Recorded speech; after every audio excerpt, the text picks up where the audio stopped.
constitué par un ensemble d'hypothèques que le public et les gens qui me lisent ont sur moi, qui ne correspondent pas toujours à mes choix premiers. Par exemple, je vous dis, je voulais être écrivain, je ne voulais pas être intellectuel. Je voulais être intellectuel, je ne voulais pas être politique. Mais que je suis obligé d'assumer, finalement, parce que ça, c'est moi pour les autres. Et comme moi pour moi, ça n'existe pas plus que pour les autres, ou alors c'est une torture. Le moi pour moi, c'est vraiment le malheur. En fait, donc, je suis obligé d'assumer une personnalité qui m'échappe par beaucoup de côtés.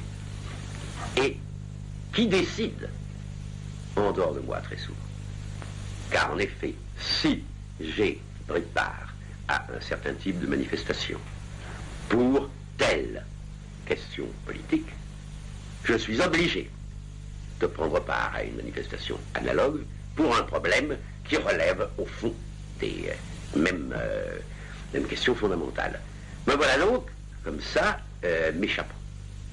C'est ce que j'appelle dans la critique de la raison dialectique la montée du pratico-inerte. C'est-à-dire que tout ce qui a été choix libre devient ensuite un conditionnement matériel, inerte, n'est-ce pas? Tu as fait telle chose à telle époque, et ben, bon, c'est là. Et il faut se définir par rapport à ça. Il n'y a rien à faire, ce sera toujours ainsi. Mais je pense que finalement, c'est ce qui arrive à tout le monde, si vous voulez. C'est-à-dire, c'est le vieillissement.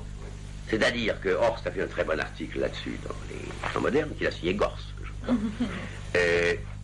Il y a un vieillissement social qui n'a rien à voir avec le vieillissement psychologique ou physiologique. C'est tout à fait autre chose. C'est le fait que, par exemple, lui disait, maintenant, je n'ai plus l'âge où je peux changer de carrière parce que je suis trop vieux pour que un apprentissage long soit rentable. Donc, je n'entrerai pas dans telle carrière.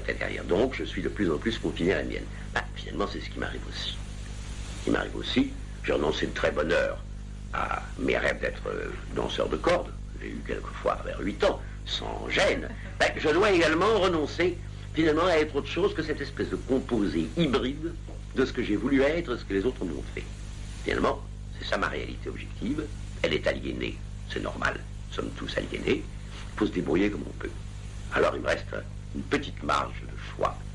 Il faut l'utiliser jusqu'à ce que la masse pratico-inerte ne me donne plus aucun choix. À ce moment-là, je serai une potiche. Oui, mais en même temps, c'est pas tout à fait juste ce que vous dites, parce que c'est votre liberté. Après toute mais la liberté consistant dans l'engagement, et l'engagement, en se transformant en pratico-inerte, c'est ce que j'ai voulu, c'est ce que je n'ai pas voulu, c'est ce que je dois vouloir. Oui. Ça revient au même, c'est-à-dire qu'au fond, je dois vouloir cela. Et je pense que finalement, c'est ça. On doit finir par être un bloc de ciment, un peu avant de mourir. C'est la vérité, mais je ne pense pas qu'il y ait d'autres solutions de la vie humaine. Parce que si vraiment on fait une entreprise, on s'engage, on est de plus en plus celui qui a fait ça, on est pris de plus en plus de côtés différents par des générations qui changent.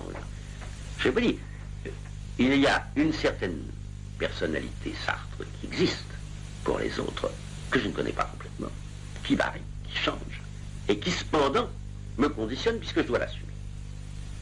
Car je dois aussi bien assumer ce que je suis pour des amis du Mali ou de Cuba, que ce que je suis pour le nouveau roman, par exemple. Oui, je dois toujours tout prendre, et je pense que tout le monde, au fond, doit être comme ça.